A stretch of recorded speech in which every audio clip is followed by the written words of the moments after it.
How are you doing, man? I'm Gil Roth, and you're listening to a bonus episode of my Virtual Memories Show podcast. This is a COVID check-in episode where I record with a past guest of the Virtual Memories Show to find out how they're holding up during the pandemic. As far as how I'm doing, okay. Well, one thing, it's an announcement, I guess.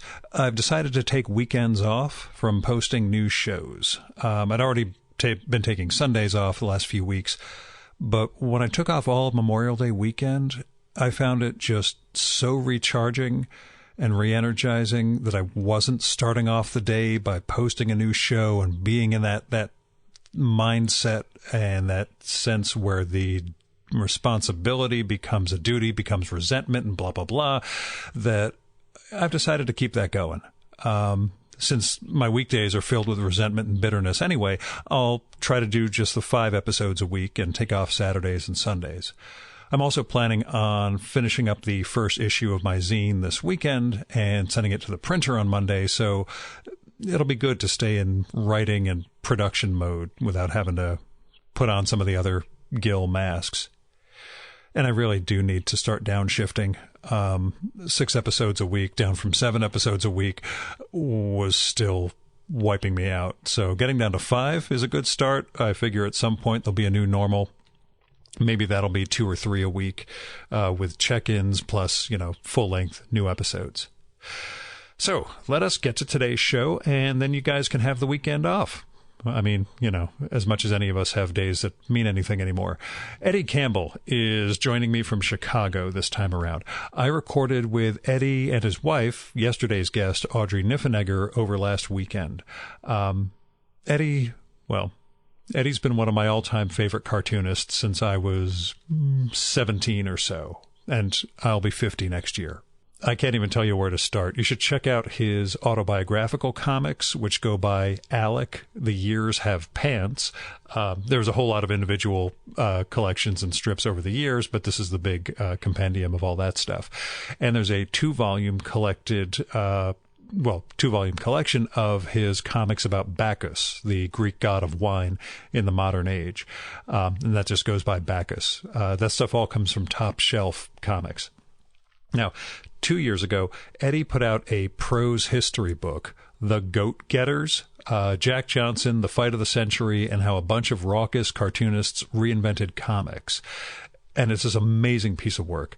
Eddie managed to wed really intense research and scholarship with fun, accessible prose and a bazillion illustrations and other examples of his subject's work, where it's totally integrated with the text itself. So everything is this flow through the words and images that are there.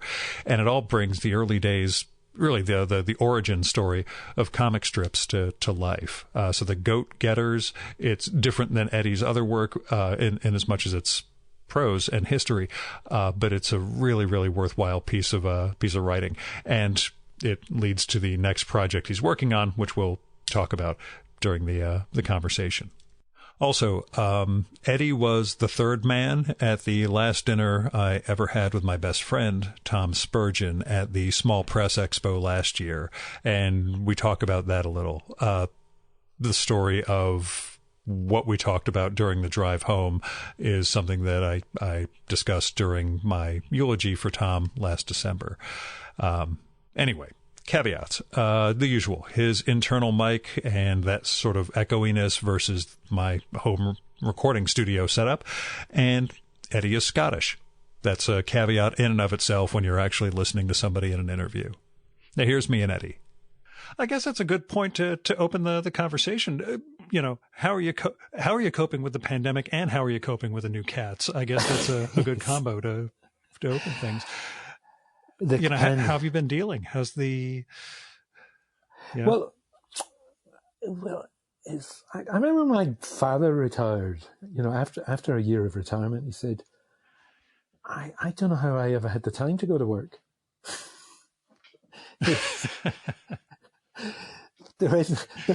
When you think what you used to get done in a day, there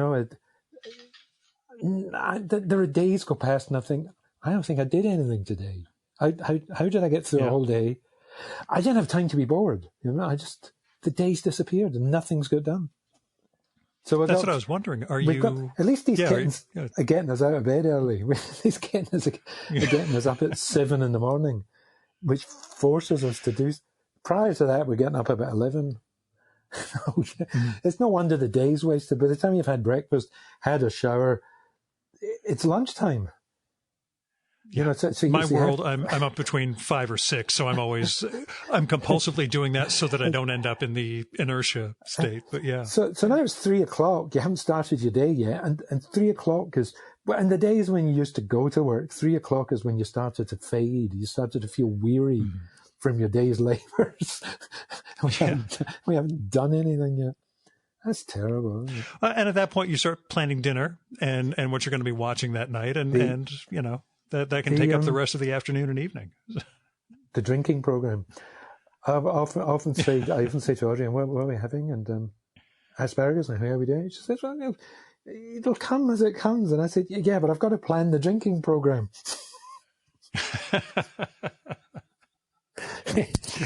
Now, are we going to expect like a giant-sized Eddie the next time you're in public? Have you put on 30, 40 pounds or anything, or is it still no? You're able to balance the drinking and inertia with? Okay, I don't know what's your hair looking like. I haven't had a haircut since January. I look like yours at least is. Go on. I look like a 70s guy. And I'm getting there. I've got the big poofy hair, so I'm getting the like I should be a backup performer on the Eagles or something. I've got the 70s rock and roll thing going on. I was out on my bike and with my sunglasses on, and every parked car that I passed, I caught a glimpse of myself with my hair fluttering in the wind, and I thought, I look like Barry Gibb. I look like a sort of grey-haired Barry. Listen, that's something to aspire to. As I've learned, approaching 50, from here on, if you've got the hair, flaunt it. That's I just remembered the line. I just remembered the line from the birth call. Alan's. Oh, you can hear me all right, yeah? Yeah. Alan was talking about the teenage years. He said, we imagine ourselves film stars with a walk-on part in every shop window we pass. I'm still bummed I've never gotten that guy on the show, but someday I'm still holding out hope. Yeah. God. It'll happen. We'll see. Now, are you able to work? I mean, last time we talked off mic, you were researching and working on another, we'll say scholarly book. Oh yeah, was it? Did I tell you about that? Did I show you what I had? The Kate? No, we met at that restaurant, the restaurant in Chicago. So you didn't have any pages or anything. With the late great Tom Spurgeon, whom we missed dearly. Oh no, that was SPX. That was SPX. There's a few. I think. Oh gosh, maybe I'm crossing our times. I do want to ask about the bucket list conversation we had on the way back from that restaurant. But anyway, what are you working on? I guess and are you able to get work done? Well, the reason I said it was SPX was that I actually had the book finished. Actually, this was the book that I mentioned as a possibility the last time we talked. Was this last July last year, a year ago? Yeah, something like this. Yeah. You said if we were talking about the goat getters, and you said, "Is there any artist in there who would be worth a monograph, a book on their own?" And I said, without having to think too hard about it, I said, it would be Kate Carew, and I very swiftly finished the book.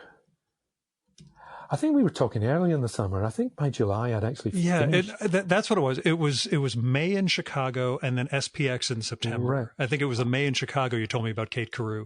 You were working on it, and a relative of hers was giving you material. Yeah, that's right. That's right. I was just trying to remember. I was showing a publisher some stuff. We'd just been up to North California, up there in Mendocino. I'd gone up there with a little scanner. It's amazing what you can do with these little scanners now. I mean, like just 10 years ago, it's like, if you have to go, you're hauling around a chunk of machinery. Now it's just this little tiny thing you can run pages through. Yeah, I just scan stuff. I mean, we experimented with those little slender things that you kind of passed over. It was ropey, it was. Yeah. if there's something complicated that you want to reproduce, it was, if it was a document you just needed a copy of, or you needed to read again later, maybe it could work, but not for reproducible artwork. I bought a scanner for 80, 90 bucks. And it can scan up to like 3,000 dots per DPI, or we live in the future. All these things that you look back at when you were coming up. Oh, if only we had this or this or this. We have all of it, and now we're trapped. Just wiring it up was a big panic, just as wiring things up. I thought the whole thing was going to go wrong for 5 minutes until Audrey sorted it out, because Audrey's the technical one, you see. That's scary. But go on. I remember I was setting up the stereo. I said, this one's getting the better of me. I'll have to give Darren a call. And she said, I'm here. I hadn't even thought, and Audrey got stuck in and fixed it, whatever the problem was. One of the great off mic jokes I've ever had was when I recorded with Thomas Dolby, the new wave musician back in the 80s. Yeah. We did a show. He left, and I shot the breeze with his wife for a while, and she mentioned what an insane audio setup it is to turn on the TV in their apartment. Yeah, and it was one of those, well, that's just on brand for him. But, the idea that it actually is so difficult that he had to leave diagrams for her as to what buttons to push to turn the TV on. I'm like, oh, that's Thomas Dolby's living room, Could you buy all the different parts one at a time over 10 years or something, and you introduce them, and you're going to wire them up, and you end up with 4 or 5 remote controls, and you got to remember what they're all for, and the sequence you have, and all this stuff. But anyway, you made progress on the Kate Carew book. I finished it. But what I was going to say, in reference to the lockdown, is that 30 years ago, 30 years ago, my problem with work was that I conceived work, thought up ideas, imagined books much, much quicker than I could ever do them. And so it was in my nature to be much better at starting things than in finishing them. Left to my own devices, things got finished in a hurry, and they always looked unfinished, half finished. At best, my stuff has a kind of scribbly charm. And at worst, it just looks half-assed. It's not quite finished. And so it always suited me to have somebody working with me on From Hell in the Bacchus period, for instance. It was Pete Mullins. Anybody who's read my books will have seen his name. But he was a great finisher. He was somebody I've just left him there. He'd spend all day finishing a brush stroke until it was perfect. But he was the total opposite of me. But it wasn't just that he finished what I didn't finish, but by having him on the premises, it forced me to pay attention a bit more. And so it was a good thing all around. But I'm finding as I get older, I've gone the other way. So even though I say to you, I finished this book, was it 6 months ago now, 7 months ago. Everything's a blur, but I'm still working on it. Yeah. I can't leave it alone. Every time I look at the file. Is it similar? I was going to say, is it similar in terms of the Goat Getters, where the pictures, the illustrations are integrated into the text so tightly? Yeah, because to me, anything you change and anything you add, you're going to have 10 million more things that need to be fixed. So I look at it and I think, I'm going to have to rewrite. Oh, a bit of new information comes up and I think, I got that wrong. I'm going to have to rewrite that paragraph. But the thing is so tight that if I want to rewrite a paragraph, I have to copy that paragraph out, like it's 231 words. I have to drop the new information in and then get it all back to 231 words and drop it back into the space I took it out of.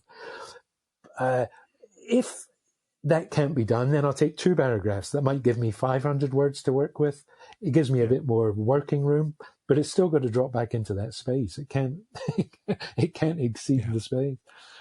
And so it just gets tighter and tighter, and the phrasing starts to be like fine poetry. That was part of my problem. Like if you write too economically, it becomes impossible to remove anything without making the whole structure fall apart. So, yeah, jeez. Is there a timeline in terms of when you have to be done, or are you? Well, no. Are you unfortunately able to keep finagling? I've been talking to a publisher about it, but everything suddenly went on hold, as you know, and it's. What are we now? 12 weeks, is it? Is it 3 months? I don't know. It's about 8 years, it feels like. But as we move into the 9th year of lockdown, but anybody, but anybody who's listening and wonders who the hell's Kate Carew? Kate Carew was the first great woman cartoonist in America, but she was a world-class cartoonist. She started in San Francisco, worked in New York for several years, ended up in Europe, sending her stuff back to the New York Tribune. She used to do an interview and supply a caricature of the person to go with the interview, usually with 2 or 3 little side pictures to go with it. But it would take up a whole page in the paper. And she interviewed people such as the Wright Brothers, Pablo Picasso, and Harriet Quimby, the first woman aviator in America, long before Amelia Earhart, who crashed her plane at the age of 35, I think it was, and died. Harriet Quimby, that is. But anyway, the book's full of interesting people that we may not have heard of, and mighty giants that we have heard of, and this is an interview with them that took place right at the peak of their interest to the world, like Pablo Picasso during the months of the Armory show in New York, which introduced abstract art to America. The Wright Brothers, when they were still alive, the Wright Brothers, I think the year before one of them died, I can't remember which one, when his plane went down. It was kind of a loser's game, this flying business. Oh yeah, no, early days you were, it was experimental, but yeah, you had a very brief life expectancy. But she said to them, "Do you think this new form of transport would be of use for moving people around?" And Wilbur said, "Oh, good gracious, no." It'd be too expensive. And Orville put in, hopefully, it might be useful for first-class mail. It's just a novelty. No, nobody will ever actually need this. Yeah. So her interviews were very funny and insightful and on the ball. Mm-hmm. And she interviewed many famous people of her period. So yeah, I was so glad when you told me you were working on that, because reading The Goat Getters, it was certainly the personality who jumped out the most as oh my God, I want to learn more about this person, but I got to wait for Eddie to put this together. Yeah, no, you were right. It is the one that seemed the most compelling. She had I don't know. I don't think she did question the whole idea of being a woman in a man's world. Like, she fought to get on the team that went to cover the heavyweight boxing championship in 1897, but they wouldn't let her go into the arena to see the actual fight. She was she was in the vicinity, drawing the boxers at their practice and portraits of all the principals and everything. But she had a funny anecdote about the San Francisco Examiner had hired a Pullman car to transport the team down there with even a dark room to develop photographs and stuff. They couldn't print the photographs, but they used the photograph. They drew pictures based on the photographs. But there was 3 illustrators on the team, so she managed to get there. But anyway, she complained roundly about these men not allowing her into the. So I think she was definitely hypersensitive to cutting. Given how restrictive it must have been. Yeah, cutting a place for herself in a man's world. But she travelled far and did great work. Now, are you working on anything subsequently? And this is always my way of saying, you drawing anything, or pretty much again, that's all. Trying to get started on something, but every time I sit down, I'll go back to tinkering with the book. So the sooner somebody takes that off my hands and takes it away, I'm talking to somebody about that, but I can't say too much just yet. No, that's you don't want to jinx anything or get anybody mad. I was just thinking in terms of Roger Langridge, who's been doing daily diary comics. He just does like 4 panels every day about life in lockdown, which are pretty entertaining. I'll have to look. What is it, online? I'll have to look for it.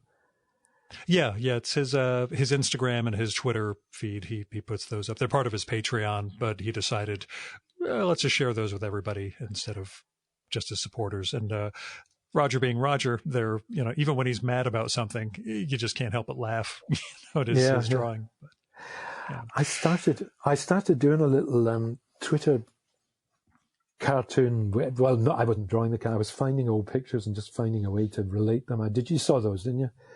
I think, yeah. But I take them out of their context and cast them as odd things that people were doing.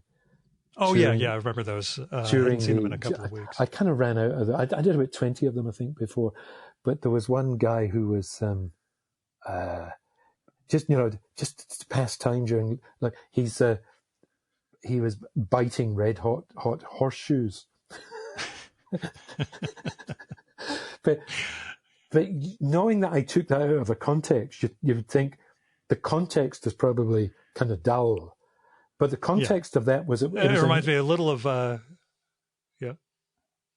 the context was actually stupider than the use I made of it, because the context, it was a convention of fire eaters, and they were all putting on stunts to impress each other. It was a news item, and this was one of the illustrations. This guy was biting hot horseshoes just to impress his fellow fire eaters. Anyway, reminds me a little of Glenn Baxter and all that. But that's... I see he's back these days. I see he's in the New Yorker with cartoons. Yeah. He has those. Yeah. He's got his illustrative or his paintings that he's exhibiting too. He's still plowing the same furrow. Yeah. I mean, you know what you're going to get. Yeah. That's it's a Glenn Baxter thing. You're going to laugh, but it's going to be that million. We live in an age where everybody's got to have his or her shtick, and it must be a shtick that nobody else can do. I was reading a book on Roy Lichtenstein, and when they were, way back in '62, when he was doing the comic strip panels. Well, so Warhol was doing that too. Warhol had done a couple of these, paintings based on, I think it was a Disney one, based on comics. He said, but he had to let that go because that was Roy's shtick. he had to find a different shtick, because you can't have two people doing the same thing. There was that documentary on Wayne White, Mimi Pond's husband, and how he was doing these word paintings inside like existing hotel painting canvases, and how people immediately compared it to Ed Ruscha because Ed Ruscha was doing word paintings, but they were different sort of word paintings. And you could see Wayne White, although he joked about it after, that he did not hate Ed Ruscha. He just hated the comparisons because, yes, we're two guys who make word paintings. They're very different word paintings. Leave me alone. This is what I like doing. But I can imagine you get pigeonholed, or you're seen as the latecomer, I guess. Because the things that I like in art are actually the opposite of that. I like it when two artists. I like it when two artists are most alike, not when they're most different. I bought a book recently on Picasso and Braque's. It's the big thick one on Picasso and Braque's Cubism, but the whole book is just that year that they spent painting together, Right. and or within each other's orbit. And they deliberately didn't sign the paintings because they liked the idea that nobody could tell they liked the idea that nobody could tell the difference otherwise. Although they were later talked into signing things by galleries and so on, to authenticate them. But at the time, they avoided signing them, and each would like if Braque had the idea of using that fake wallpaper that's made that looks like wood, so he would cut a piece of that like for a violin or something and paste that on. This is where the collage started. Paste that on to indicate a wooden surface. As soon as and he wanted to do 2 or 3 of these before Picasso saw it. As soon as Picasso saw it, he had to do it too. But Braque took a certain pride and he had got in first. But because he knew that Picasso was going to be doing it too, because they were both. Yeah, I better get some of these done before he sees it. Yeah, they were both lifting each other's ideas, and I kind of like that. That intrigues me, and I like them most when I'm looking at one and I honestly can't tell who's done it. That appeals to me the most. Or when Renoir and Monet sat together at La Grenière in Paris, the little boathouse. And I think they spent a week, it was 1869, I think they spent a week or 2 weeks sitting beside each other where they paint, they paint the same scene, the same view. Yeah. And you look at them, they're clearly sitting there on the same day painting these things. You can tell which one's which. But I like the idea. But the fact that it's 2 different eyes interpreting the same thing and yeah. But the idea, what appeals to me is the idea that this was a shared project. It makes me wonder, to get back to Pete Mullins, like how different it was for you to have someone finishing versus, again, the scratchy or scribbly or half-assed style, the way you put it, having your work finished by someone else. Does it somehow make it different than Graffiti Kitchen, which seems to be a single hand, in terms of that style? Yeah, it was right for.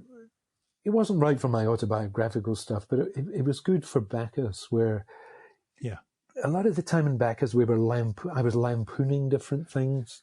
I was deliberately evoking the look of this or the look. There's one, for instance, where to pick an obvious example, it was during the sequence when Bacchus is in jail for the entire book, and there's something like 15 or 16 short stories.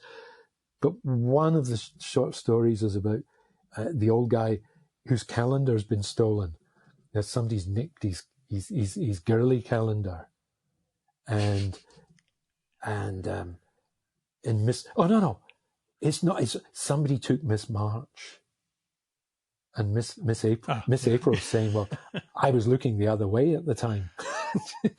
But there's a picture of Miss April with the balloon saying, "I was looking the other way at the time."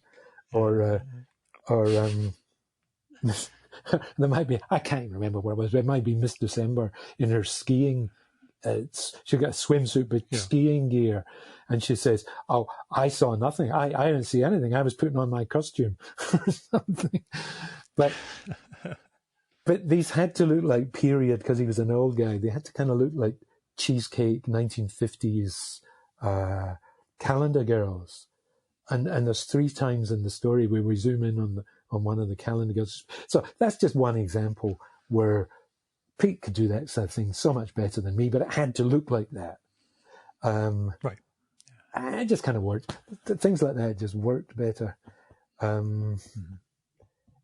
So, yeah. Yeah, I always just wonder when it comes to, when you're known for a particular visual style and, you work with someone else. I understood for Bacchus especially, you were trying to make sure you were producing the regular comic. It wasn't I'll put out an issue every 3 years and what comes comes.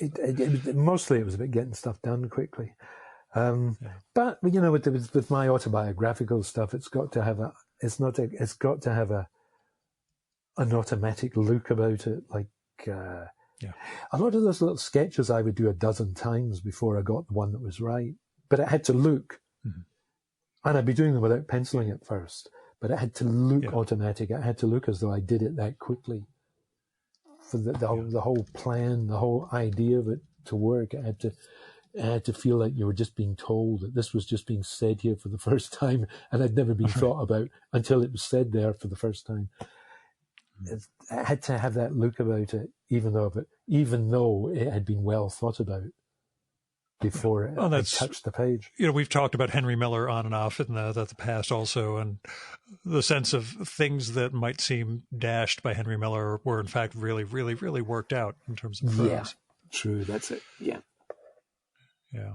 Now, is there art or books, music, movies, etc., that you've been kind of taking solace in during this period? Is there anything that's just I want to revisit X, or this is the thing that's making me feel a little less locked down? No, there isn't really, because all my CD collection is in London. But what I'm discovering is that it doesn't really matter anymore, because you can find it in YouTube, and you can find it on YouTube in 2 minutes. Yeah. And if you can't, you can buy the track or whatever. Everything's streaming and everything else, and the whole world is on your laptop. But the last 2 albums I've picked up have been the New Orleans jazz band Tuba Skinny. They've been around for maybe 10 years, I think. I saw them playing on the street when I was down. I went down there to meet Haley and Callum last year. They both just happened to be in the US at the same time, and they said, "Where can we meet? Let's meet somewhere." And it happened to be Jazz Fest week in New Orleans. So we all 3 appeared from different directions and met up in New Orleans. This was 2016, I think. And I saw Tuba Skinny playing in the street. I said, "This is amazing." They weren't at Jazz Fest. They were just playing in the street. That happens a lot. Yeah, because I don't think Jazz Fest is really getting to do with jazz. I think Rod Stewart was playing at Jazz Jazz Fest morphed into music festival, not jazz. You're right. But the real stuff you can still find in the street if you just wander about. And they're actually occupying a parking spot on the street. But they were kind of lined up as though they were sitting in a car, like the back seat, the front seat. Somebody sitting on the hood. But they got the whole band into a parking spot. I think there was 6 of them. It's life in the French Quarter, man. It's life in the French Quarter. In fact, is that do you have a boy, when this is over, I really want to go here, there, somewhere? Is there a particular thing you want to do or place you want to go? I want to go up the pub, I think. Yeah. Yeah, I kind of figured that would just be the basic, just want to be around some people having a beer. Reach up the pub and have a tap beer. But I was going to say, Tuba Skinny, they put out, they're in lockdown as well, but they put out a digit, what do you call it? A little, what do you call it? An MP3 or just they put out an MP3 album calling, what do they call it? The quarantine album or something. I'm sure we'll be seeing a lot of those in the next couple of months. That was just about a month ago. That was the last thing I picked up. Whatever. What was it called? And been reading outside of the Kate Carew, outside of the research and the book itself that you keep rereading, reading anything else or finding old comics, anything that's jumping out at you? No, I'm reading Ellen's Jerusalem. Still. I put it down and I'm reading it again. It recently got to the point where I couldn't not read it. You know, a novel always when a novel is always hard work up to a point, and then it hits a certain point and you can't not read it. You know what I mean? Yeah. Once you get the momentum, there's a point where you can't not. It's hard work to get to that point. There's a point where you've gone over that. You're going downhill now. There's no, it carries you a lot. It carries you downhill. You can't stop. I'd got to that point. Yeah. Well, that'll keep you occupied for however long the lockdown lasts, I guess. It might be a couple of years, but you'll manage, I suppose. But as I say, I don't know. There's no time for reading. I don't know where the day goes. It just disappears. Yeah, I'm telling you, I've structured my life so that, I really force in all of those I slot in those times, like doing this stuff, the podcast, doing reading, a day job, everything else. I'm like, if I don't structure this, I'm going to get completely mired and stuck in a vortex, which I guess is why I'm not an artist and you guys are. You can actually manage that. There was one reading time. program. I don't know if I was doing this last time, but I got all the Gasoline Alley books. Mm-hmm. There's 7 of them now, I think. From John and Cordy, and I thought I really ought to read them. I really ought to read them. But when you buy books, you always put them aside, and at any given point, there's more books that you've got to read than you're ever actually reading. So I actually read 2 weeks worth after my shower every morning. I'll read 2 weeks worth of Gasoline Alley. I'm almost up to the last volume they published. I think I'm just about to turn into the final volume, but that they have so far published. And then they're going to have to publish another one, so I can. You tell them, if they don't, you're going to run out. So. But it's a great way to get through it. So if you actually get through 10 years over the course of 1.5 years, it's still, even though it's condensed, it's still a feeling that you've lived with the characters, which is the real pleasure in it. Mm-hmm. Of course, if you read it one day at a time, you'd never finish. Yeah, you have to read 2 weeks at a time if you have any hope of ever catching up, because it's still running, isn't it? yeah, and that's the thing. And our time has warped and dilated so badly. It would make sense to have that as an anchor for you to know. Okay, I got to do 2 weeks to catch up on 1924. So. Jeez. Now, that SPX time, you and me and Tom Spurgeon went out for dinner. Yeah. You mentioned, and I've gotten mileage out of this at Tom's memorial, your idea of bucket lists and how it's kind of a bullshit proposition. If you really cared about this sort of stuff, you would go out and do it. A real bucket list is taking the dog out for a walk again and just appreciating life. The things you forgot to do. Take time and do the things that you didn't appreciate it at the time. Mm. If you were, when you walked the dog, you were too busy worrying and fretting about something instead of enjoying walking the dog and talking to him while you were doing it. Do it properly now. Now you've only got 2 months left. Go out and do it properly. You don't that's need what to. I was wondering. You don't need to see the Great Wall of China and Timbuktu, climbing Everest and all that stuff. Because you won't remember it. You won't be around to tell anybody about it. So it doesn't matter. Yep. And I just didn't know, had that mindset changed at all during the pandemic, or did it really reinforce the things that matter or what matter? Yeah, it's reinforced. As I'm saying, it's even work doesn't matter anymore. I think people are going to realize that they can live without working. The economy's fucked completely, because I think enough people have done the minimum amount of work and they realize this suits me. I've never been so happy. Look, I've stopped being fretful and anxious. I do an hour's work a day, and after dinner I might do another half hour if I feel like it. And if I have to do that, if I have to do that Zoom meeting, they weren't here. They didn't notice. They didn't notice I crammed 7 hours of work into 1 hour. I remember, the last day job I had was way back in 86. And I was working for a government office. I was filing soldiers' records, and I used to get these. They were just bringing in computers, and they were still all nervous about it, and everything was getting checked and double checked.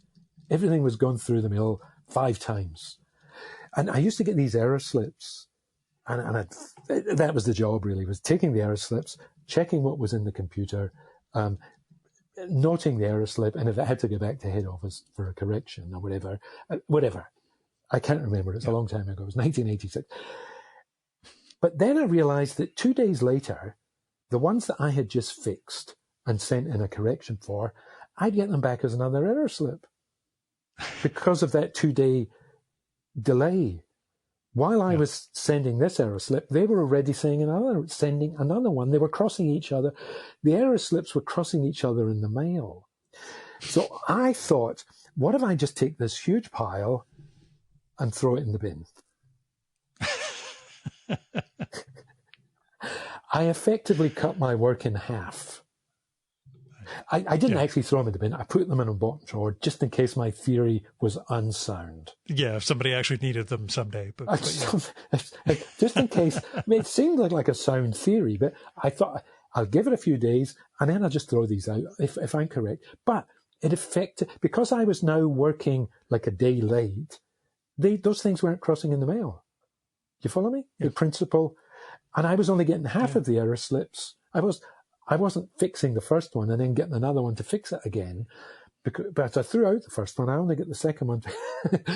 I'm just envisioning Jonathan Pryce in Brazil in the Terry Gilliam movie. I'm just seeing pneumatic tubes and all the other crazy shit flying around. Yeah, we watched that. Audrey and I watched that again recently. That's a great movie. But I was now doing half the work that I was supposed to be doing. And the supervisor eyed me suspiciously. At one point, the supervisor came and asked me to sit aside, go over there and do something else for a minute, and went through all the error slips to find out what the fuck why I had half the amount of work as everybody else because I just had like a part of the alphabet. I had A to D or something, and all the rest of the alphabet was split up around other people. And she was trying to figure out why I was sitting doing nothing and everybody else was working their asses off. Or I've been over here saying it so long, I say asses when I mean arses. Yes, please. You've had a tricontinental life, and I'm glad you're very American now. So. And she never found out. She never found out because I only did it once. I only had to throw out one bundle once. And after that, I was working on a different schedule from everybody else. Now, I was doing half the amount of work they thought I was supposed to be doing. And I was sitting there. I always kept one on beside me that looked like it was a hard one I was still thinking about. But really, I was writing my comics. Yeah, look busy.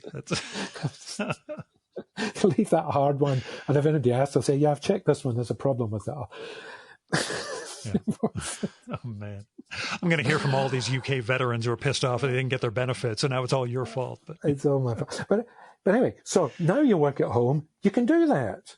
You can, because nobody sees you doing it. You can throw out half the work, and you've reduced your 7-hour job to 1.5 hours, and another half hour after lunch, if you can be bothered.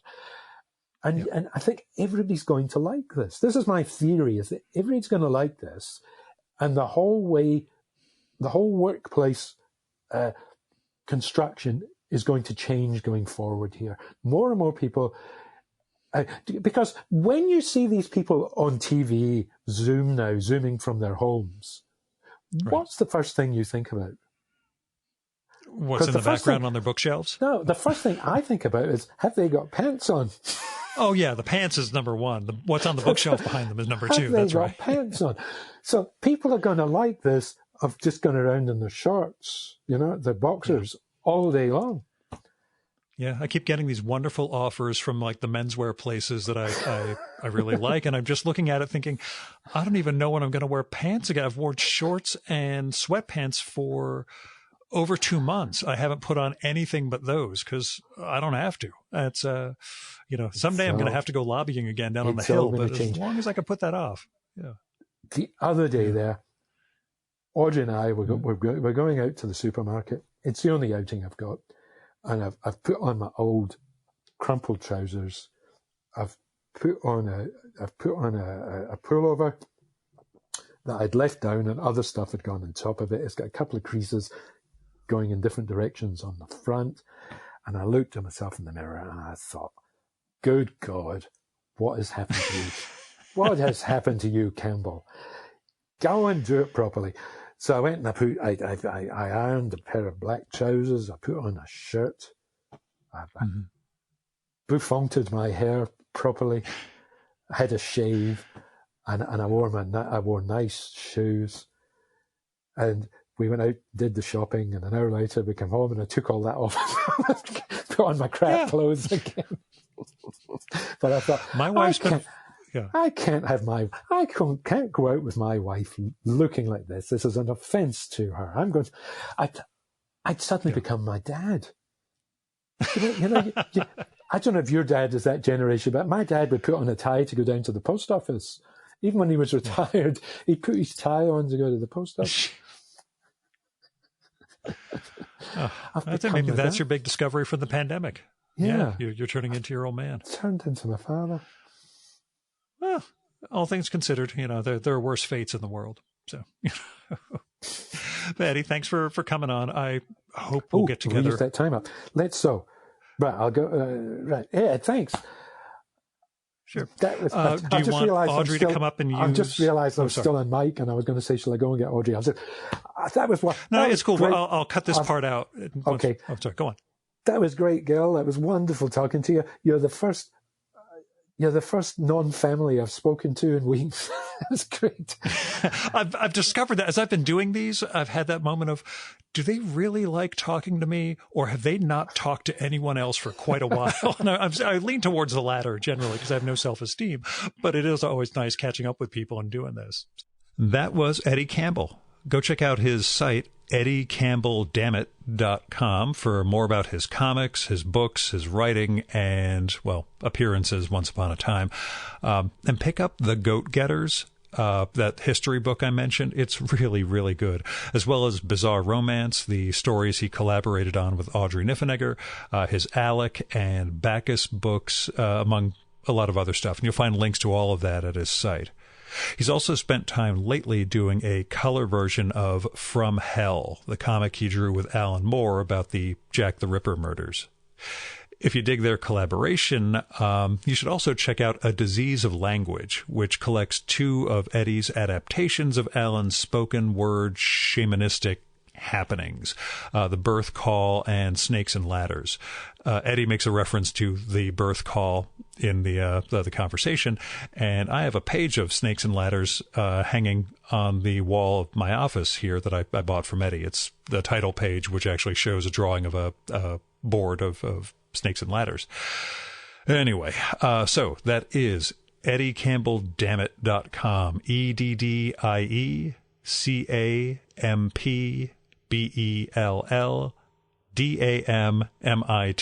Eddie Campbell, Dammit. His Twitter handle is also Eddie Campbell, Dammit, all one word. And that's that. We will be back on Monday with another COVID check-in. Visit vmspod.com and chimeraobscura.com/VM to find the link to the COVID-19 sessions, so you can find all of these daily episodes. You can also subscribe to the Virtual Memory Show via iTunes, Spotify, or your favorite podcatcher to make sure you get every episode, including the 370 or so that I've recorded in person back in the before time. Those are also all in the archives on both of those sites, so everything is free. You can get whatever you want from my whole gigantic archive of conversations with really fascinating people. And if you could spare anything, I'm asking you, please find the Patreons, GoFundMes, Kickstarters, Indiegogos, tip jars, whatever the crowdfunding model is for the artists and writers you like, as well as other people who are in need right now, and show them some support if you can afford to. If you're not comfortable giving to individuals, then go find a worthy charity, like your local food bank, which is probably taxed pretty hard right now. What I'm saying is, if you can help people in need, then help them. I'm Gil Roth. It is Friday, May 29th, 2020, and this was a bonus episode of my Virtual Memories Show podcast. Thanks so much for listening. Keep the conversation going, stay safe, and wash your damn hands.